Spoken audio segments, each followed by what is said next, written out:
Hello, everyone, and thanks for joining this webinar hosted by the Mekong Club.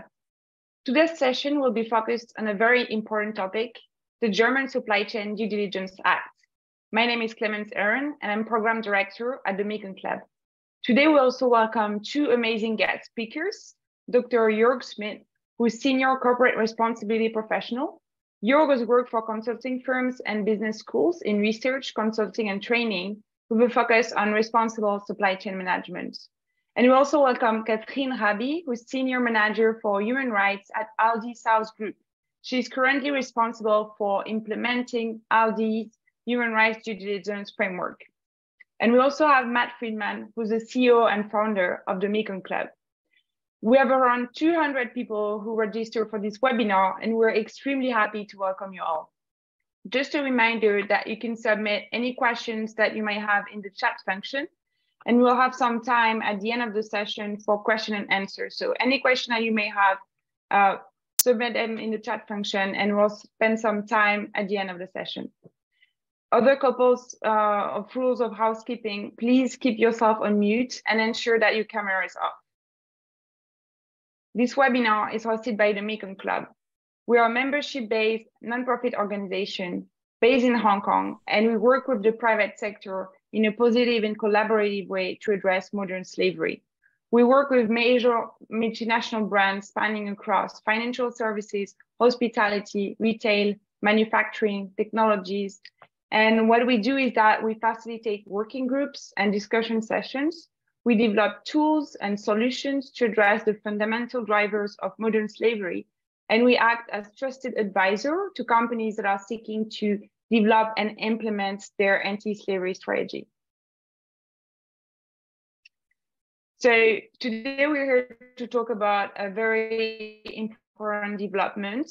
The German government passed a new law to ensure that German companies will be responsible for the impact on human rights and the environment in their supply chains.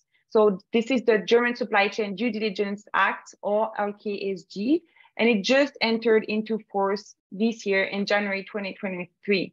It requires companies to, large companies to set a management system to identify, prevent, and mitigate human rights and environmental impacts within their own operations and within their direct suppliers' own operations. So you might wonder, what are the implications for my business? So this is what we're going to talk about today. So first, I will give an introduction to modern slavery and human rights due diligence. Then Jörg will give some information on how to implement the German Supply Chain Due Diligence Act. What are the requirements for businesses, and what are the steps that companies can take to comply? Then we'll have some best practices shared by Catherine from Aldi. She will introduce how Aldi is approaching human rights and what they do in the supply chains. And finally, at the end of the session, we'll have some time to address your questions. So to begin with, I would like to talk about modern slavery in supply chains. It is estimated that nearly 50 million people globally are in situation of modern slavery. When we refer to modern slavery, we're talking about any kind of situation whereby someone is forced to work against their will. So there are 50 million people in this situation, and this number has increased by 25% over the past 5 years. There are 22 million people in forced marriage and 28 million people that are in forced labor. And a significant proportion of these victims work in global supply chains. The way supply chains are structured creates vulnerability to modern slavery. And why is that? Because companies tend to compete. They are often under pressure to keep their production costs as low as possible. So they work with manufacturing companies in locations where the labor rates are low. And in some cases, what is happening is that unscrupulous actors in the supply chain exploit workers to gain the highest profits. And this is happening in locations where the labor standards are low or unregulated or even non-existent. This is happening quite often without the knowledge of buyers of brands and retailers. Modern slavery in supply chain can include debt bondage, physical and sexual violence, threats against employees and their families, wage withholding, restriction of movement, and retention of personal documents such as passports, for instance. As a result of these practices, it's possible for modern slavery to infiltrate the supply chains of many of our everyday products. The clothes that we wear, the food that we eat, the electronic devices that we use. Companies, in order to address those risks, usually use social audits to assess whether or not there are signs of modern slavery in a manufacturing or in a processing facility. The thing is that supply chains are very complicated and they involve many levels. So it can be very difficult to trace whether or not there's modern slavery. So what is it that company can do to make sure that they can address those issues in a proactive and efficient way? Well, companies can conduct human rights due diligence. Human rights due diligence is a concept that was initiated by the UN Guiding Principles on Business and Human Rights and by the OECD guidelines for multinational enterprises. Those guidelines have introduced this concept, which means that companies should implement systems to make sure that they can identify, prevent, and mitigate human rights risks. And it has 6 principles. The first one is that companies should have policies and procedures to make sure that their commitment to respect human rights or to address modern slavery is integrated into their policies and into their management system. The second one is that is very important is to conduct risk assessment and to know your supply chain. So by better understanding where there is risk, companies will better understand how they can act. The third one is to use the information that has been collected in order to take action to either prevent risks or address the risk and mitigate when there is harm. Then companies should track the implementation of their program, see what works and what doesn't work. And a very important step is to communicate and report on progress, to show and to do it publicly to show what has been done to address impacts on human rights. And finally, companies should provide remedy to right holders in producing countries. So those guidelines, they are in line with legislation, with transparency legislation, human rights due diligence legislation, and modern slavery acts, because they have been built upon the UNGPs and the OECD guidelines. And for the past decades, companies have been encouraged through guidelines such as the UNGPs or the OECD guidelines to take actions, to be proactive, and to look at the risks in their supply chain and to put policies and procedures and systems in place to make sure that they can identify and address those risks. But it seems that voluntary approaches are not enough, and that is why governments are taking actions on the legal level. So there have been a series of transparency legislations, human rights due diligence legislations, modern slavery acts. And today we will focus on what's happening in Germany and the German Supply Chain Due Diligence Act.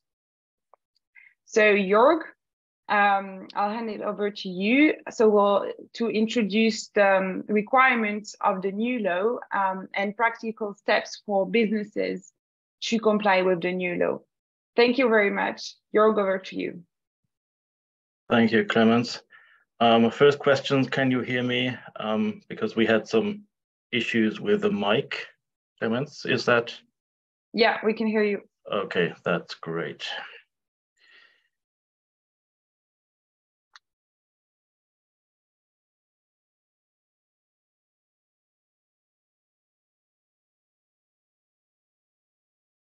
Yes, so welcome everybody. Welcome from Basel in Switzerland. So this part of our webinar is maybe the more technical part. I would like to get into a few aspects of the new law that probably many of you already know, maybe most of you already know, but have a good introduction and a good basis for the discussions that we're going to have later on, and the presentation from the practical side. So what I would like to do is generally have a few general words about the act, the law, and then look at a few more critical due diligence elements in especially, and then also have a little bit of the relations and an outlook in the landscape of laws and regulations that have come up and that are coming up in the human rights area. So when we look at the background of this law, we had from 2016 onwards the National Action Plan on Business and Human Rights in Germany. This was monitored, and there were a few studies, and it became clear that maybe this very free and not very strict regulation or implementation of the business and human rights guiding principles were not enough for the German companies to really have something in place that makes sure that the risks in supply chains are basically reduced. So in 2021, the new law was adopted. There was also a competent authority identified or basically authorized to look into this law from various perspectives. So the Federal Office for Economic Affairs and Export Control, Bundesamt für Wirtschaft und Ausfuhrkontrolle, BAFA, is responsible for various issues connected to the law. So information, but also checking companies for compliance with reporting obligations, which are very important, the inspections and also preventions of violations, but also sanctions and fines that are connected with the law. The first thing that is certainly interesting, and this is also probably the reason why we are all here, who is that actually for? So and as Clemens has already mentioned, from the 1st of January this year, large companies with more than 3,000 employees in Germany are actually required to comply. From next year on, so the 1st of January 2024, smaller companies with more than 1,000 employees will also be eligible.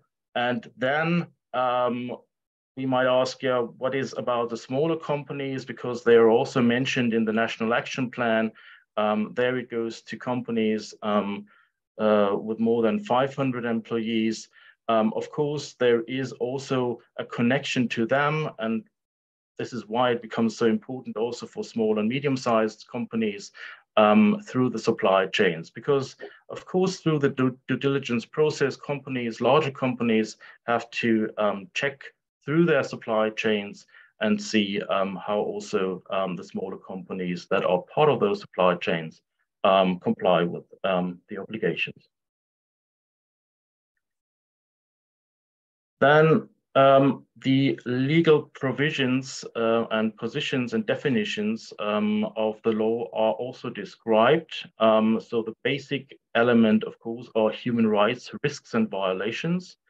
So here, the law specifically relates to the various conventions and covenants in the international landscape of regulations and laws concerning human rights.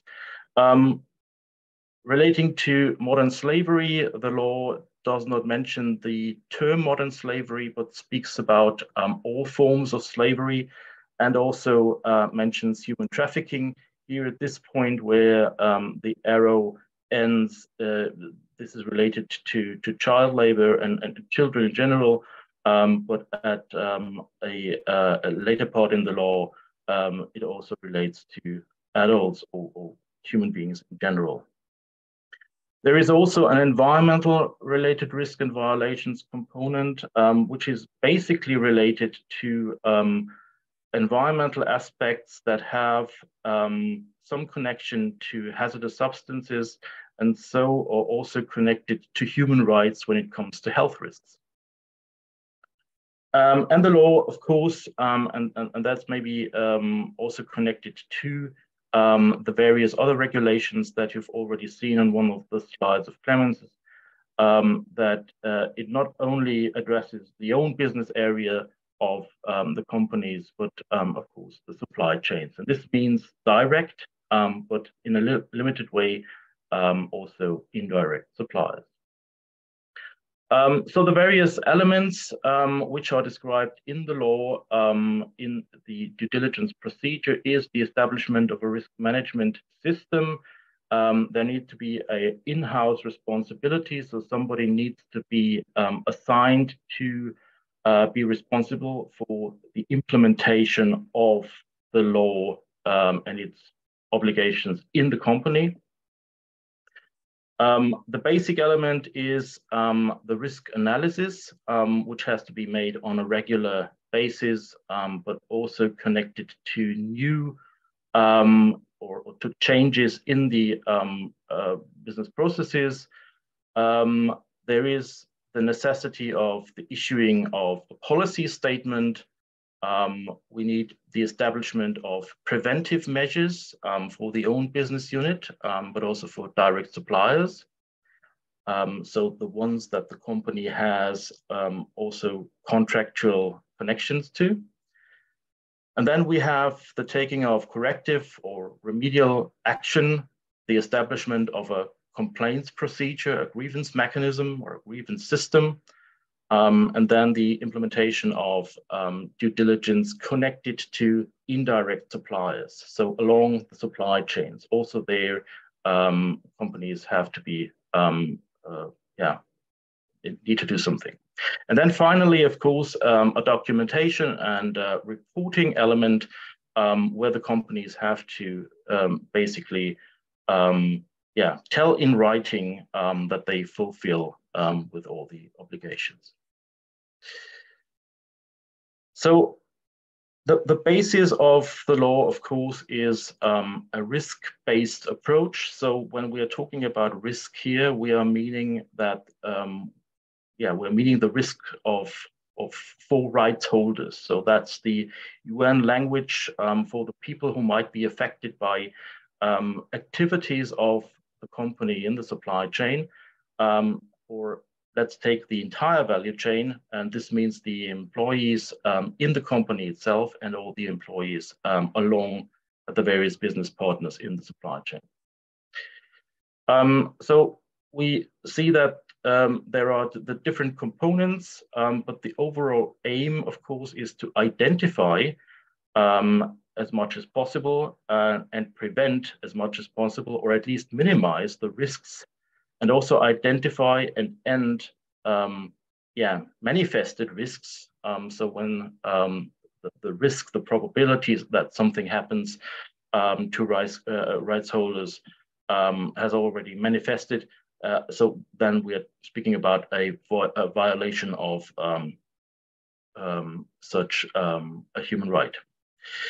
The various elements are connected, but we see that a lot of these connections are related to the risk analysis, which is sort of the core element within the risk management system.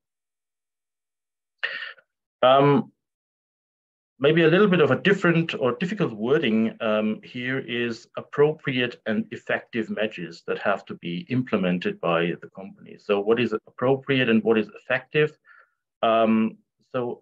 There is an explanation of these terms also in a separate document where we learn that this means the better I can actually identify the various risks in the supply chain, if this is possible by the means and the measures that I use, then they are effective.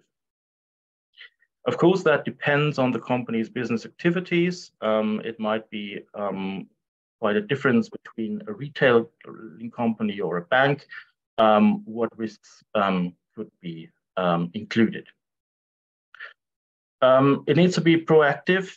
The earlier the better in all relevant business processes and supply chain. And as said before, there needs to be somebody who is actually in charge of doing everything that is connected to the legal obligations of the law. Our company is actually prepared already, and this is something that where we have some data from surveys. So this is a newer one, which was connected among the members of the German Association for Materials Management, Purchasing and Logistics, Materialwirtschaft, Einkauf und Logistik in German. So we see that, or that is the outcome of that report, which was a lot in the press in the last weeks. So about 4% of companies, of those member companies, consider themselves well prepared, but even 70% still consider themselves moderately or until very poorly prepared. 28% have a system for risk identification in place. 50% are in a preparation. And there is also still a large number of more than 50% of companies who only have a partial knowledge of their direct suppliers. So still a lot to do, and I think that's also a reason why many of you have joined today. So let's look at some of the critical elements of what companies have to do to be a little bit better prepared. So when we look at one of the first elements, which is the policy statement, then here we see we need to include a human rights strategy. We need to prioritize in that document based on the risk analysis, the most important risks that are connected to or where our business activities are connected to human rights and environment-related risks. We need to describe in that document the risk management measures that we have actually adopted or that we plan to adopt. And one thing which is quite important also is the expectations that we have from employees and suppliers. So it must be clear also, and it must be documented in that statement for all the suppliers, what the expectations from our side as a buying company are. And of course, such documents need to be implemented and need to be adopted by senior management. The risk analysis is the major part, the central element and point of reference of the risk management system. Here we do that, what we then document in the statement, the identification and prioritization process of the risks in our own business area and connected to direct suppliers. This has to be done annually, but if there are changes in the value chain, so if we have new products or if we have new processes added to what we are doing as a company, then we also need to specifically make a new risk analysis. And of course, results of that need to be communicated within the company. Preventive measures are then based on those risk analysis. So we need to look at the identified risks and use appropriate measures to make sure that these risks are not manifesting into actual violations. So this means for our own business processes, the human rights strategy implementation process. So how are we going to go from strategy to actual implementation? Procurement principles, certainly. Then training of our own people that are related to that process, and certainly also a control mechanism. And similar to that, what we're doing within our own business area, there is also something that we need to do with or in connection with direct suppliers. As said before, clear expectations, also enshrine this into the contractual the contracts that exist, also provide training and control whether this is actually being implemented.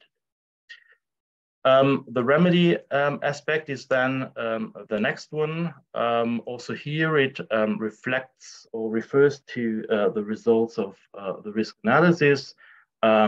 Again, identified violations need to be addressed in this context, and appropriate measures need to be taken to make sure that these are so ended or minimized as soon as possible. To make sure that we get information from maybe also affected individuals, we have a complaints procedure included, a grievance mechanism or a grievance system where all potentially affected people, also third parties, but also everybody who is connected with the relations of the business relations to the suppliers. There is a complaint procedure in place, so everybody can actually give information about whether there might be a problem, there might be risks, there might even be already violations taking place.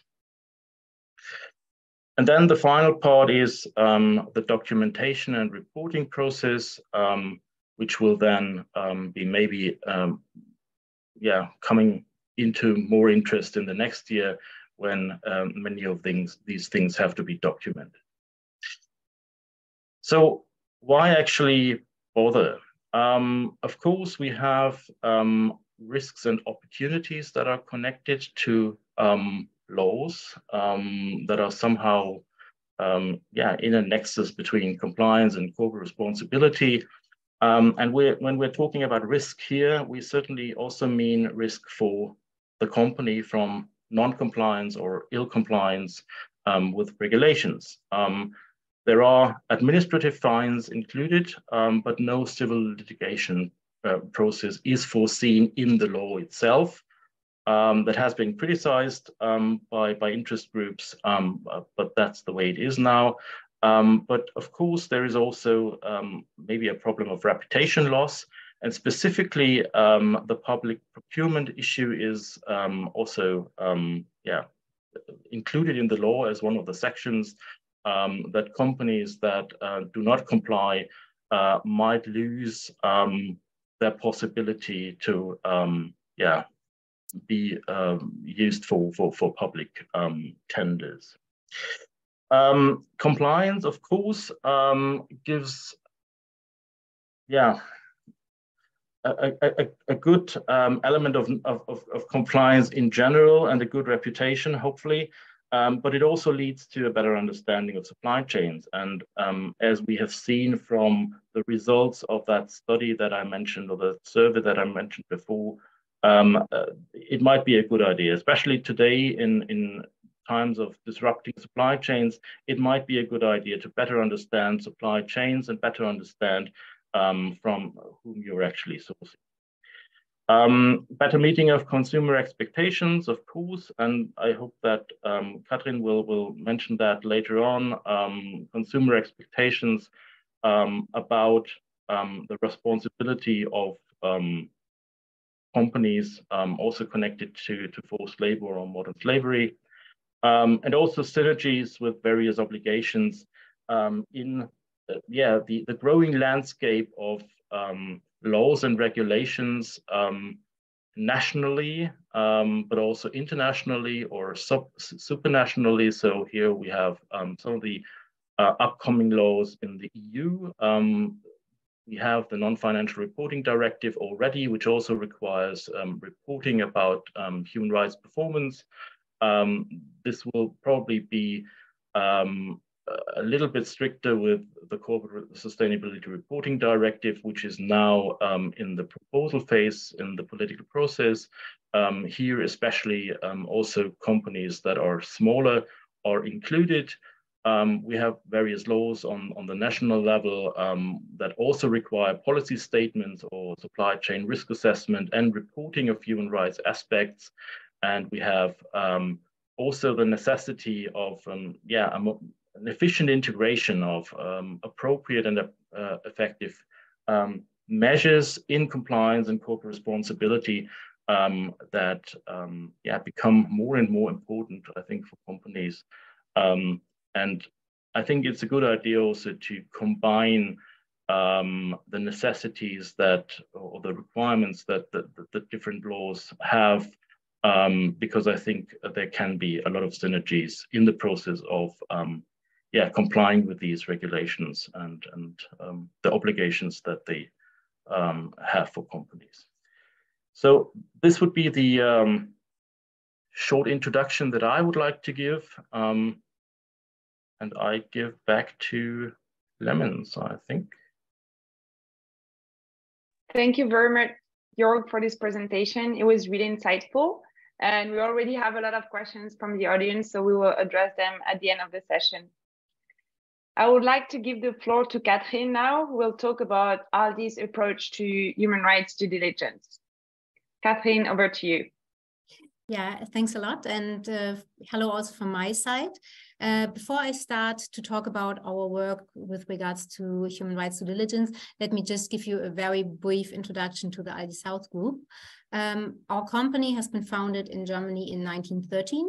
Since the 60s, we are a discount retailer, and by now we have over 7,000 stores in 11 countries, and over 200,000 people are working for us.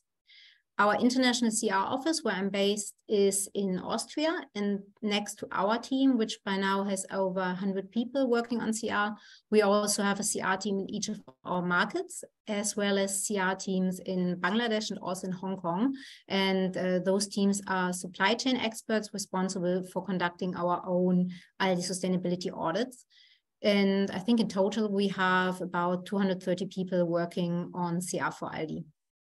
Moving on to human rights due diligence, I would like to talk about our best practices, what has been working well for us as Aldi, and also about some of the gaps that we identified in our due diligence framework with regards to the German Supply Chain Due Diligence Act. Let's start with governance. And if there is one message that you take away from my presentation today, please make sure that it is this. Make sure that sustainability is everybody's business.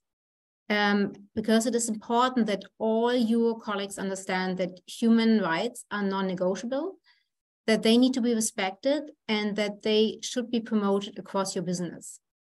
And they need to understand that sustainability needs to be embedded into the core of your company, that it is embedded in all processes. And that is really key, because sustainability is not something, or should not be something, that a CR department is working on in its bubble, but everybody needs to consider sustainability in every part of their daily business life. And that is what you should move towards in your company. I'm not saying that we are there yet at Aldi, but we have seen a huge shift in the last 15 years that we have been working on CR. At first, it was this attitude of some colleagues, okay, this is not my business. And then people slowly started to accept that some kind of information about CR might be interesting or even helpful. And the next step was that we started cooperating more and more. And our colleagues understood that our colleagues from other departments understood that they need to implement what we develop, because I can write about responsible purchasing practices, but I never purchase anything. So I'm not the one having a direct impact on our supply chains. So over the last couple of years, we more and more started to develop concepts together and started doing, for example, meetings with business partners together so that we could send a joint CR and buying message. And what we're currently doing is that we increasingly give responsibility to colleagues in other departments to create this sense of ownership for human rights. We, as the CR department, we provide the expert knowledge and we give feedback, but our colleagues are in the driver's seat. What does it mean? For example, they develop their own sustainability strategies, or on a smaller scale, they have this red flag CR questions that buyers use when doing their first contacts with potential new business partners. So they can already filter if this business partner might fulfill our CR requirements. And I'm not saying that all colleagues are super enthusiastic about it, but yeah, I would say that we are getting there. What we are doing in light of the German legislation is that we currently develop a series of trainings that are mandatory for all colleagues somehow involved in buying, to ensure that really everybody has some background knowledge on, for example, human and environmental rights, and also on responsible purchasing practices. And going forward, these trainings will be mandatory for all new employees. So people will have their IT onboarding training, their compliance onboarding training, and then also for human rights and responsible purchasing practices. It is also important that there is support from the top management of the company. And I think this is something that we at Aldi are already doing very well. The MD of our international CR department reports to the CEO, so we can really place our messages and receive feedback directly from the top management. We also participate in annual buying conferences for our high-risk products, during which we give regular CR updates, and we also participate in a number of other buying meetings on different hierarchy levels. Additionally, we have different committees in place in which the human rights experts from each country take part. So sorry, I lost my train of thought. So these human rights experts from every country have decision power, and they also directly report to the top management in their countries. So this also enables us to take decisions quickly, I mean, relatively quickly, because we are still a big company, but yeah, that works very well. So my second best practice for you would be to ensure that the top management is involved in your CR work. Then Jörg mentioned the importance of proper risk analysis, and I definitely would second that. Unless you're a company that sells one type of product and buys directly from only, I don't know, 2 companies, really invest the resources into proper risk analysis and into impact assessments. Because if you do not know where your risks lay, be it with a certain business partner or in a certain country, sourcing a specific product, and if you also do not know where you have levers, you cannot set up a due diligence system that really enables you to have the most impact that you can have. And nobody has unlimited resources, so you should really ensure that you use them wisely. Question you should ask yourself during your risk analysis is, like, what data do you already have in your company? From whom could you get the data that you're missing? And is there data that you simply cannot get? And also, should you do one risk analysis or several? What we found really helpful is to work with external service providers that have specific knowledge and that are experts in certain areas. Because we found that we do not get that kind of in-depth data if we do only one overarching risk analysis. What we are doing is that we are looking at our risks on 3 different levels. Firstly, we do risk analysis in the deeper supply chain to understand our risk commodity groups and also resources. Then we do one concerning our own operations to understand our risk processes, and one also for our direct business partners to understand our risk partners. So at the end of doing these risk analysis, we have a holistic view of risks. And then afterwards, we do impact assessments to allow us a deep dive into certain topics where we think we need to know more about what our impact actually is on the ground. And this approach might not be the best for your company, but my third best practice definitely is conduct a proper analysis and impact assessments. Sorry. As we do not have a lot of time today, I just provide you with some glimpses into what we are doing with regards to prevention, mitigation, and remediation.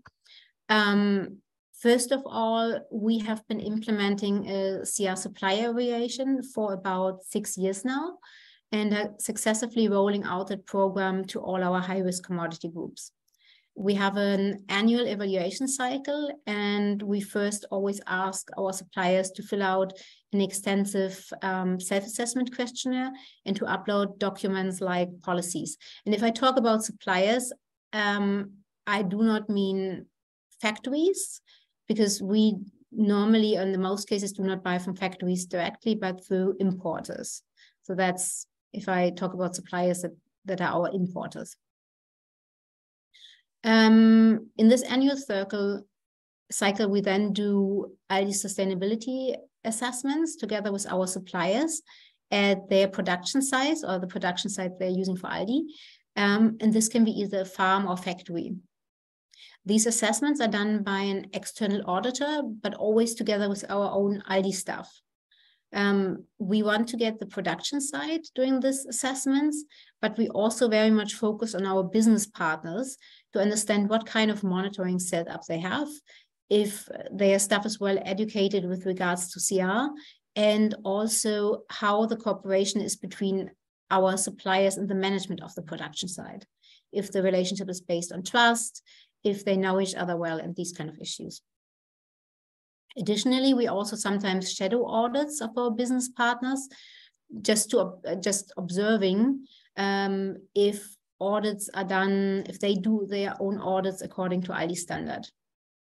And all these activities are done to verify the information that was provided to us at the beginning of the year. And based on that information, we put together an evaluation at the end of the year and a grading for each of the suppliers. And we also provide them with an improvement plan according to the gaps that we see. So what are aspects of this program that work well and also could be used as a best practice for us? So my fourth best practice is that we are moving more and more towards a collaborative approach with our business partners. What does it mean? Well, if we see things are not going well throughout the year, we pick up the phone and call to understand what is going on. And also suppliers have become more and more proactive and let us know if there are issues in the factory, and we try to find a solution together. Additionally, if somebody has been doing a great job for several years in a row, and we know their CR stuff well, then we don't do so many Aldi sustainability assessments in their production sites anymore, because we know that these suppliers go regularly into factories and do great audits. So they and also we can use our resources better than to go in there with an additional audit. We also provide suggestions on how to complete corrective action plans and on trainings that we feel would be beneficial. And we also learned to be as transparent as possible, for example, with regards to the KPIs of the evaluation, and also regularly invite suppliers to give feedback on concept on trainings that we develop. Because, I mean, I don't want to develop a training that nobody finds helpful. So I prefer that people give me feedback if they find that we could adapt the training somehow. Next slide, please. My fifth best practice actually brings me back to my first one, making sure that sustainability is everybody's business. What we do is that we communicate the evaluation results jointly with our buying department, and suppliers who constantly do not perform well in the area of CR and do not show any improvement will be delisted for Aldi business in the long run. And we do not take that decision lightly, only if there's really no improvement and no willingness. We are not there yet that we have a joint scorecard with buying quality and CR criteria, but are already sending that very strong message together that like CR impacts buying decisions. And I think this joint scorecard is something we are moving towards. Then my sixth best practice. If we talk about positive or negative impact that we as Aldi have, we need to talk about the way we buy, because we can develop the nicest CR programs and these can make some change, but not as much as buying responsibly can. So what we are doing increasingly is that we work together with our colleagues in buying on different approaches to buying to discuss how we can buy differently. And that starts with groundwork of joint CR and buying trips to sourcing countries. We do extensive supply chain mapping, and then there are discussions about lead times, strategic long-term partnerships with our direct business partners, but also with production sites. And there are discussions about cost of sustainable production. And in some of the discussions, we also include business partners and do joint workshops. And we are currently piloting this, for example, in our banana and textile supply chain. So my advice, if you look at impact, really look at your buying practices. Next to our CR supplier evaluation, we also developed policies and guidance papers for our most salient risks, for example, child labor and forced labor. And the guidance papers provide hands-on advice for our business partners on what to do in the supply chain to prevent these issues from happening, and also what to do in case something still happens. For child labor, we also have a remediation process in place with a strategic partner that supports us on the ground, and we also developed e-learning for our business partners. My lessons learned from working on our salient risks, or maybe a best practice going forward, don't try to reinvent the wheel. Because in the past, we had the tendency to develop our own e-learnings and guidance papers. And I mean, that was not very efficient, because there are a lot of great resources already out there that were developed by multi-stakeholder initiatives or also by organizations like the Mekong Club. So I would suggest that you really use the existing resources out there. In the context of the German Supply Chain Act, we partner with the German Business Association that develops trainings for our business partners. And we suggested this approach because this way we can prevent that each retailer in Germany now develops very similar trainings, and that our suppliers then need to participate in several webinars with the very same context, because also this is not efficient. So not only with regards to trainings does it make sense to partner with others, and this brings me to my 8th best practice.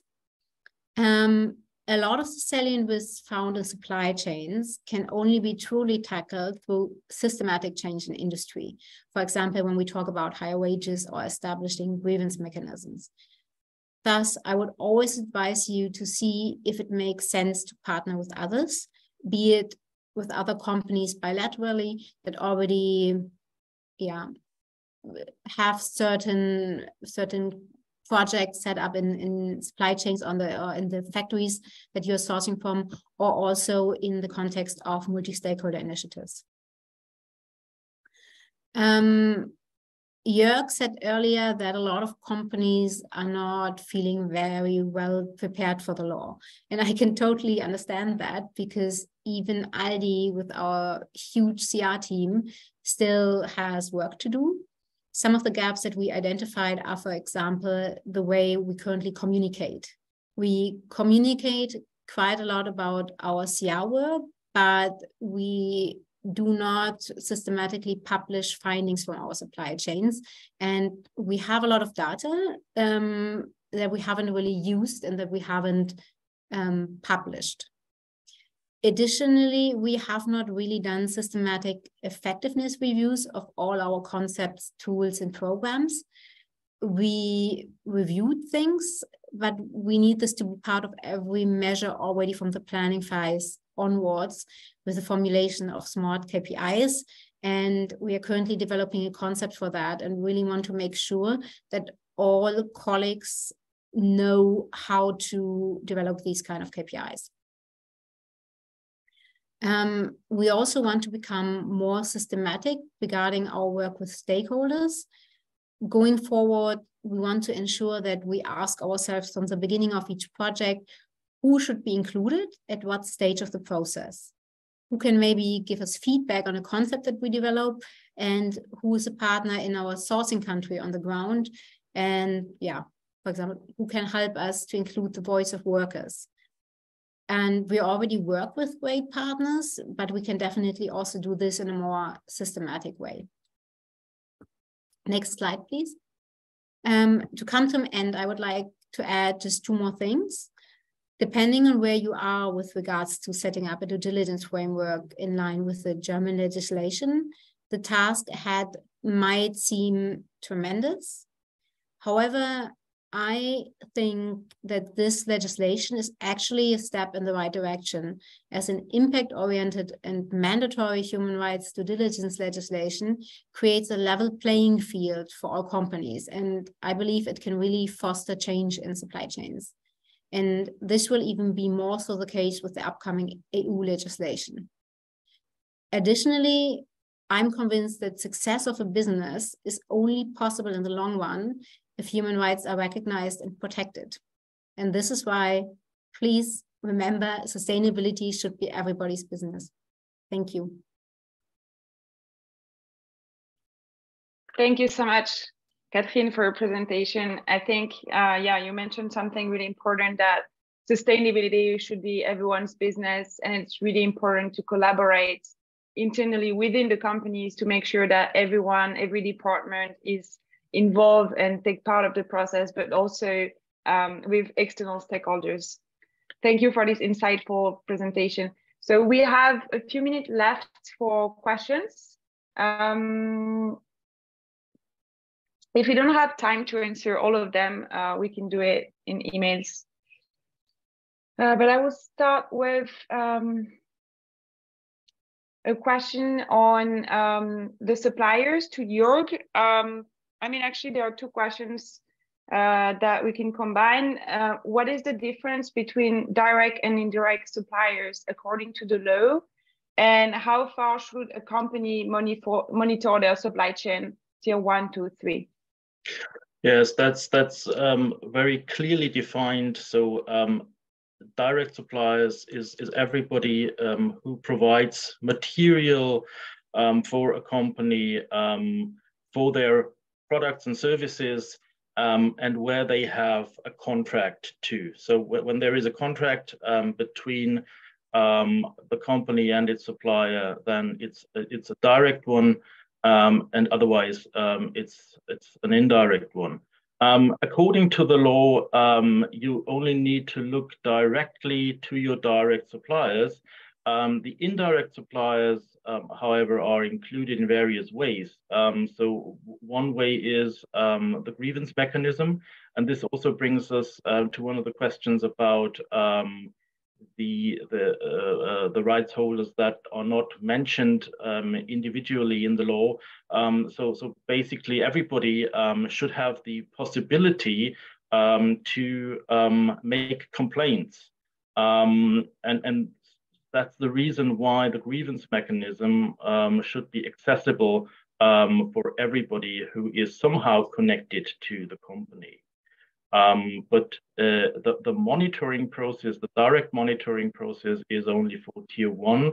But as Katrin has also said, you can also include the indirect suppliers by having some passages in your contract that the company, your direct supplier, is somehow required to also have management systems in place that connect to your own requirements to this law. Clemens? You're on mute.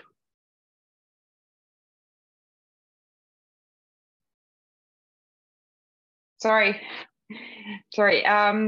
Thank you, Jörg, for your answer. There's another question on right holders. What about the communities that could be impacted by the company's business suppliers? Yes, that's what I said. Everybody should have information and the possibility to access the grievance system. So everybody who feels that they are affected by something that is happening through the company's activities should have access to that and should be able to make a complaint. Thank you. There's another question on grace period. Is there any grace period for a company that may not have the management system required in place at this moment? Yes, I've seen Winston. Hello, nice to see you in the audience. The world is small. Yes, to your question, there is not a grace period anymore because everybody should now be able to do what is required. The question is, when is it actually checked? So the competent authority now can basically check whether the responsibility, what the companies are complying to these requirements, but it's not that there is an additional period to not do anything. At the same time, I mean, the reporting for the activities or concerning the activities is only due next year. So probably only from next year on there will be checks. But yeah, I'm not a lawyer, so I don't know if the authorities are basically giving some leeway for the companies still. And last question to you: Are there public tenders? Are there public tenders from the German government or GIZ projects in the countries?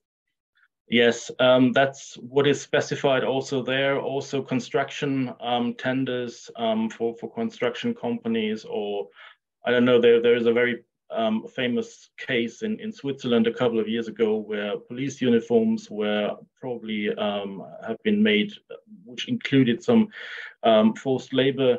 In that way, if companies are not doing something about that, then probably they will be excluded for a certain period of time from public tenders in various ways. Thank you. Now we have a few questions for you, Catherine. So how has the implementation of the German due diligence regulation changed your business practices, the risk analysis and reporting? I think when talking about our gaps, I often mention the word systematic.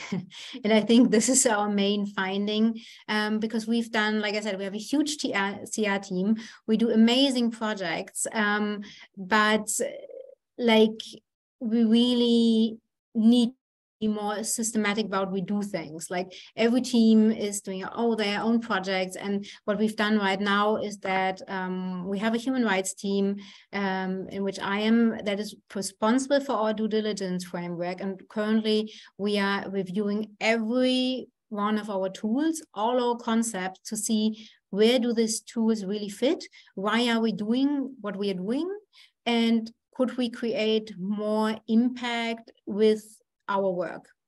And I think it's a huge project, and I think really like the law has given us it's given us the power to do that and really do the stock taking. And with regards to reporting, I think at Aldi, we are perfectionists. And in the past, we haven't really talked about a lot of our work because we thought, oh, maybe it's only 95%. And I think what we're doing now is we provide a lot more information on our website also about what is not going so well and looking for partners, because yeah, through collaboration, I think we can tackle a lot of these issues a lot better.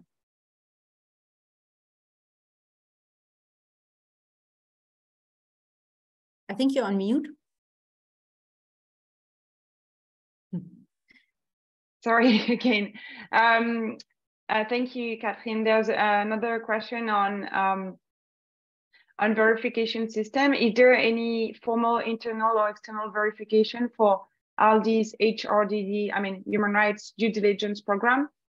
Mm-hmm. We have an internal audit department, and of course, the law is one of the most prominent topics right now in the company. So they are looking at what we are doing, and then the BAFA, the German Administration Office that Jörg mentioned, is of course going to look at our due diligence program. And what we are doing, like I said, we are looking for partners, for stakeholders who also provide us feedback on our work.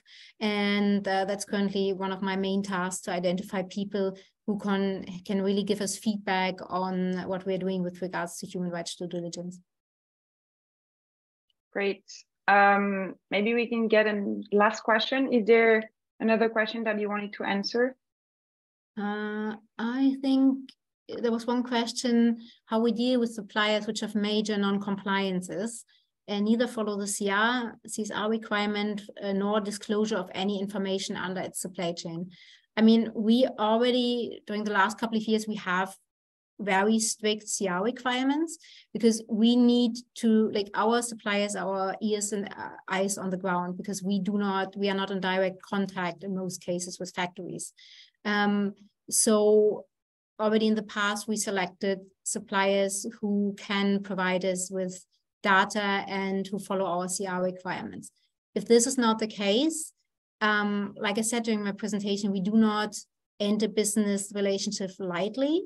We try to support suppliers during an improvement process, but if there's no willingness, we have a responsible exit strategy in place. Thank you. Thank you very much. And last question, could you share what are the recommended KPIs from CR? No, because we are currently developing them. But if you have any great ideas, please let me know and get in touch. Actually, at the Mekong Club, we have a tool to set KPIs for your team. This is something our members can access online. And we're also working, this year, we'll also be working on KPIs for suppliers.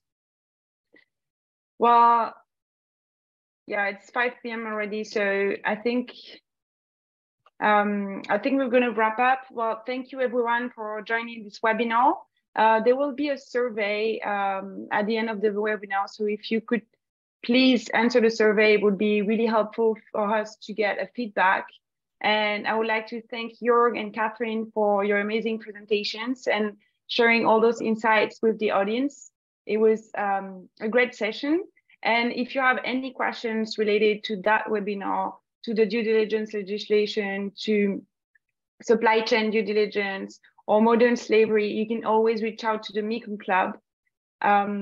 We'll send you an email with the recording and the materials.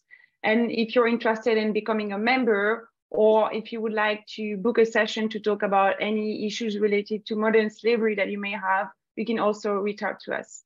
Thank you very much. Thank you. Thank you.